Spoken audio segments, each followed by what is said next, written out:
മധുരയിൽ ഞങ്ങൾ താമസിക്കുന്ന സ്ഥലമാണ് ഞാൻ കാണിച്ചു തരുന്നത് നിങ്ങൾക്ക്.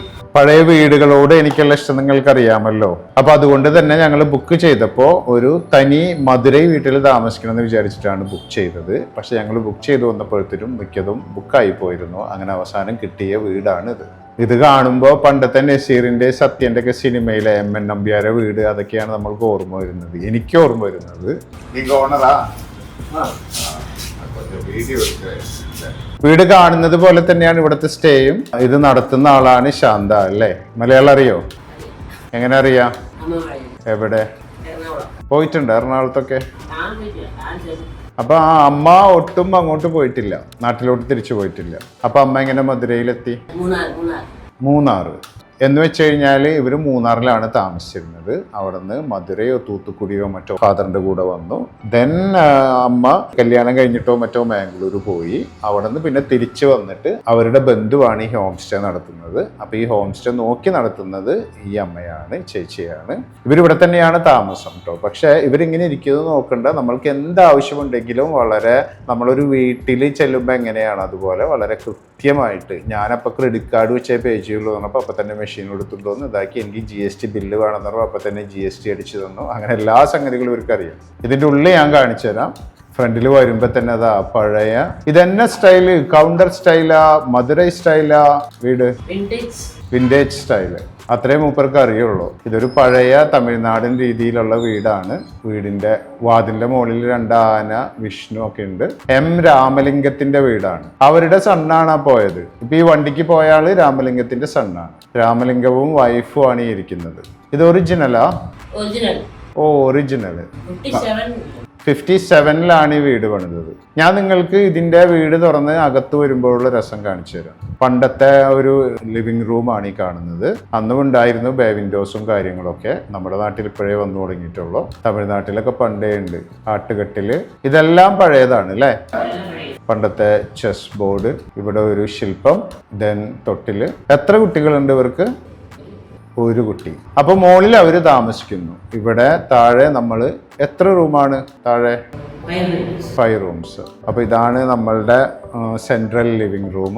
ഇതൊക്കെ പഴയ സംഗതികൾ, പണ്ടത്തെ മർഫി റേഡിയോ അങ്ങനെയൊക്കെ ആയിട്ട്. പണ്ടത്തെ ഒരു ഡൈനിങ് ടേബിള്. ഇത് മറ്റേ ഡോറിന്റെ പാനൽ പോലെയുണ്ട്. ഇവിടെയൊക്കെ ഓരോ പഴയ കാലത്തെ വാർഡ്രോബുകളുണ്ട്. നമ്മുടെ നാട്ടിലുണ്ടാകുന്ന പോലെ മന്ത്രി മുഹമ്മദ് റിയാസിന്റെ വീട്ടിൽ പോയപ്പോൾ നമ്മൾ കണ്ട പോലെ ഇവിടെ നല്ല രസമുള്ള ഒരു കണ്ണാടിയും അലമാരയും മേശയോ എന്തോ ഷെൽഫിന്റെ ഉള്ളിൽ ഇവരുടെ പാത്രങ്ങൾ. ഇതൊക്കെ ഇവരുടെ പഴയ പാത്രങ്ങളാണോ? സെൻട്രൽ ആ ലിവിംഗ് റൂം കഴിഞ്ഞാൽ ഒരു കോറിഡോറിന്റെ ഈ സൈഡിൽ ഒരു റൂമുണ്ട്. ഇതിലൊന്നും ആളില്ല കേട്ടോ. ഇന്നലെയൊക്കെ ഇവിടെ ഭയങ്കര ഫുള്ളായിരുന്നു. ഇത് 2 പേർക്കുള്ള റൂമാണ്. പഴയ സ്റ്റൈലിലുള്ള ഒരു റൂമാണ്. ആകെ വ്യത്യാസം ബാത്റൂം മാത്രമാണ്. ബാത്റൂം ഒരു മോഡേൺ സ്റ്റൈലിലാണ്. ബാക്കിയെല്ലാം ഫർണിച്ചർ, ഷെൽഫ് ഒക്കെ പഴയ തന്നെ. പഴയ ഡ്രസ്സിംഗ് ടേബിള്. ഞാൻ ആലോചിക്കുകയാണ് 1957 പണിത ഈ വീട്ടിൽ ജീവിച്ചിരുന്ന ആളുകൾ. അവര് ആര്? രാമലിംഗമ്മ ആര്? അവർ എഞ്ചിനീയറാ? സൈബോൾ. ഓ സൈബോൾ മെഡിസിൻ കമ്പനി ഓണറാ. അപ്പൊ ഭയങ്കര ഹിസ്റ്ററി ഉള്ള ഫാമിലിയാണ്. അടുത്ത റൂം ഇത് കുറച്ചുകൂടി വലുതാണ്. ഇത് കൊടുക്കല്ലേ നമുക്ക്? 4 members. ഓ ഇത് 4 മെമ്പേഴ്സിന്. ഞങ്ങൾ 3 മെമ്പേഴ്സ് ആയതുകൊണ്ട് ഇവര് 3 മെമ്പേഴ്സിന്റെ റൂമാണ് തന്നത്. 2 ആൾക്ക് ഇവിടെ, 2 ആൾക്ക് ഇവിടെ. 4 പോസ്റ്റർ ബെഡും കാര്യങ്ങളൊക്കെ ആയിട്ട്. ബെഡൊക്കെ വളരെ കംഫർട്ടബിൾ ആണ്. പ്രോപ്പർട്ടി നല്ല ക്ലീൻ ആണ്. അങ്ങനത്തെ കുഴപ്പങ്ങളൊന്നുമില്ല. പണ്ട് കാലത്തെ മൊസൈക്ക് നല്ല സുഖമാണ് ഇതിലൂടെ നടക്കാനായിട്ട്. നമ്മൾക്ക് തെന്നലോ അല്ലെങ്കിൽ അങ്ങനത്തെ പ്രശ്നങ്ങളൊന്നും ഉണ്ടാവില്ല. അവിടുത്തെ ഒരു സൈഡ് ടേബിളും പഴയ കാലത്ത് തന്നെയാണ്. ഈ കട്ടിലെല്ലാമേ പഴയതാ അതോ പുതുസാ സെഞ്ചതാ? പഴയത് അല്ലേ? ഇത് ഞങ്ങളുടെ റൂമാണ്. ഇത് 3 പേർക്കുള്ള റൂം. ഞാൻ എന്തായാലും കാണിക്കുന്നില്ല, അതല്പം മെസ്സിയാണ്. ഇനി ഇവിടെ കണ്ടില്ലേ, എൻ്റെ വീട്ടിലെ ജനലൊക്കെ ഇങ്ങനെയാണ്. ഇങ്ങനെയുള്ള അഴികളുള്ള ജനലാണ്. ഇത് 3 മെമ്പേഴ്സ് റൂമാ? 3 members.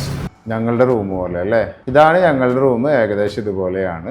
3 ആൾക്ക് താമസിക്കാവുന്ന 3 റൂമുണ്ട്. 4 ആൾക്ക് ഒരു റൂം, 2 ആൾക്ക് ഒരു റൂം. അപ്പോ 15 ആള് വന്നു കഴിഞ്ഞാൽ സുഖമായിട്ട് ഇവിടെ ഒരു വീട് എടുത്തു കഴിഞ്ഞാൽ നിങ്ങൾക്ക് താമസിക്കാം. വലിയ പൈസ ഒന്നും ഇവർ ചാർജ് ചെയ്യുന്നില്ല.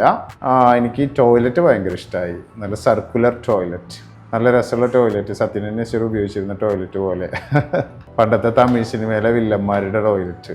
மேனேஜரா பில்லு கிடைச்சாச்சு. உங்களோட பேர் என்ன? முகமது என் பேரு. முகமது. நீங்க தான் இது நான் தான் பார்த்துருக்கேன். இங்கே ஒக்குபென்சி எப்படி? லைக் 50% ഒക്യുപ്പൻസി இருக்கா? 70 കിലോ 70%. അതിന്റെ ഒരു സംഗതി എന്താണെന്ന് വെച്ചാല് ഫാമിലി ആയിട്ട് നമ്മള് സ്ഥലം വിട്ടിട്ട് വേറെ സ്ഥലത്ത് താമസിക്കുമ്പോൾ ഒന്നുകിൽ നമുക്ക് 5 സ്റ്റാർ ഹോട്ടലിൽ താമസിക്കാം. ഞങ്ങൾ ഇഷ്ടംപോലെ അങ്ങനെയുള്ള വീഡിയോസ് നിങ്ങൾക്ക് കാണിച്ചിട്ടുണ്ട്. പക്ഷെ ഇങ്ങനെയുള്ള സ്ഥലങ്ങളിലൊക്കെ വരുമ്പോൾ കുറച്ചുകൂടി ഒരു ട്രഡീഷണൽ ആയിട്ടുള്ള ആ ഒരു ചരിത്രവും കൂടി ഇടകലർന്ന് നിൽക്കുന്ന സ്ഥലങ്ങളിൽ താമസിക്കുക എന്നുള്ളതാണ്. അപ്പോൾ മധുരയിൽ വരുന്നവരുണ്ടെങ്കിൽ നിങ്ങൾക്ക് എന്തായാലും ഇവിടെ വന്ന് താമസിക്കാം. ഭയങ്കരമായ ഫെസിലിറ്റീസ് 5 സ്റ്റാർ ഫെസിലിറ്റി അങ്ങനെ ഒന്നല്ല ഞാൻ പറയുന്നത്. വളരെ കാം ആൻഡ് പീസ്ഫുൾ. പുള്ളി ഇവിടെ തന്നെയാണ് താമസം. പുള്ളി ഇവിടെ തന്നെയാണ് താമസം. മലയാളം അറിയാം, ഒരു കുഴപ്പമില്ല. ഫാമിലി ആയിട്ട് വരുമ്പോൾ നിങ്ങൾക്ക് വളരെ സിമ്പിൾ. ഇത് ടൗണിൽ തന്നെയാണ്, അണ്ണാ ബസ് സ്റ്റാൻഡിന് തൊട്ടടുത്താണ്. ആണ് ഏറ്റവും വലിയ ഗുണം. അപ്പൊ അങ്ങനെ താമസിക്കാൻ പറ്റിയ ഇടമാണ്. ഓക്കെ, പേര് മറക്കണ്ട, royal stay vintage. Okay, royal സ്റ്റേയുടെ വേറെയും പ്രോപ്പർട്ടീസ് ഉണ്ടെന്നാണ് അദ്ദേഹം പറയുന്നത്. ഈ പ്രോപ്പർട്ടിയുടെ പേരാണ് റോയൽ സ്റ്റേ വിന്റേജ്. മധുരയിൽ അണ്ണാ ബസ് സ്റ്റാൻഡിന് തൊട്ടടുത്താണ്. Okay, thank you.